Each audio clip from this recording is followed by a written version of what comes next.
Well, hello, welcome back to the video. As you probably saw in the B-roll that leads up to this bit, I've got a little toy and I've shown it to you mounted on the OM1, and what it is it's an EE-1 Dot Sight, and essentially what it is, if I spin you around, I've got the camera on a tripod so that I can actually hold this vlogging camera at the same time, and I can explain a little bit about what it is. Now basically it compresses down to that, and then you basically just open it by flicking that switch and it all springs open, and in the front there's a tiny little semi-reflective mirror, and it's got a series of controls on it. The first one is the on button, which is here, and that on button is a wheel which can adjust the intensity of the little dot, which you can see that reticule, red reticule that's visible in there. Essentially what this does is it allows you, because you can see past it in both directions and above, you can have the camera held away from you, so you're not using the viewfinder and not using the LCD as well. But essentially what that does is it shows you what the lens is pointing at. So if it's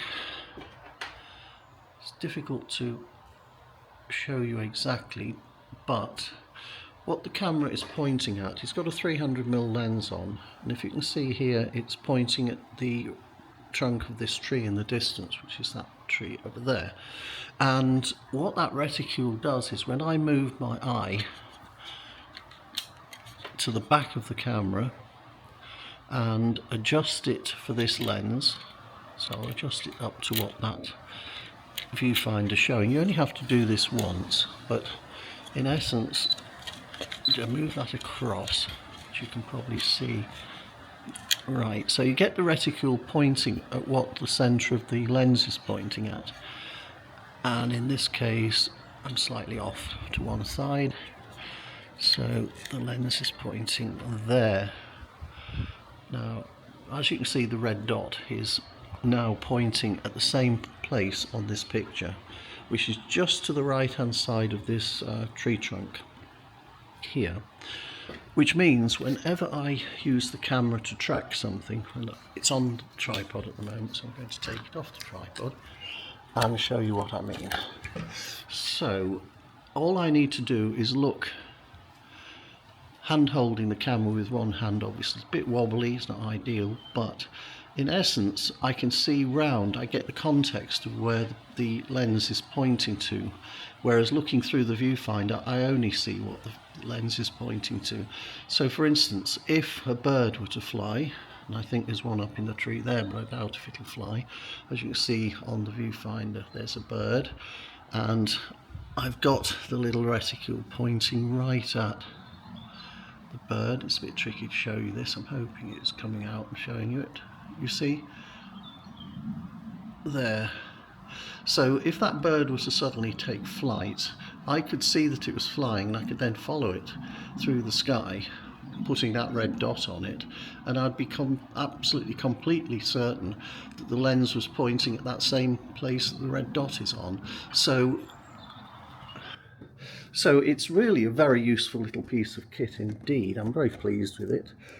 It's completely cold shoe mounted, so it's not based on this. It doesn't matter if it's on an Olympus, Nikon, or anything for that matter. In fact, it could be on a video camera, it could be on anything that you just need to make sure you're pointing accurately to a particular place in space. And I think it costs about £99. I got it from Amazon yesterday. It has got a tiny battery in it, which obviously powers up the little red reticule, but it's completely self-contained. You don't need to have it connected to a camera. It doesn't have, if I show you here, spin you around, it doesn't actually have anything in the way of contacts. That's a location pin, it's not actually a contact. That's to allow it to be locked in place, but in essence it's got no electrical contact, so the camera as I say, the camera is completely irrelevant. It's simply a pointing device. You could even, I believe, mount it onto things like binoculars to help you get to where something is as well. But I'm very pleased with that, and I'm hoping I'll be able to catch birds in flight, animals running around the garden, which are quite often difficult to keep and to track properly. I find it difficult to track sometimes. So yeah, that's the little device. Nice and light, nice and easy to sort of keep in your pocket, and hopefully it'll improve my hit rate on any form of wildlife that I do moving forwards. Anyway, short video, highly recommend it. Leave your comments in the section below. I'll see you on the next video. Thank you very much for watching the video. If you liked it, please give it a thumbs up and consider subscribing to my channel, and click the notification icon and the bell, and you'll be able to be notified when I upload new videos.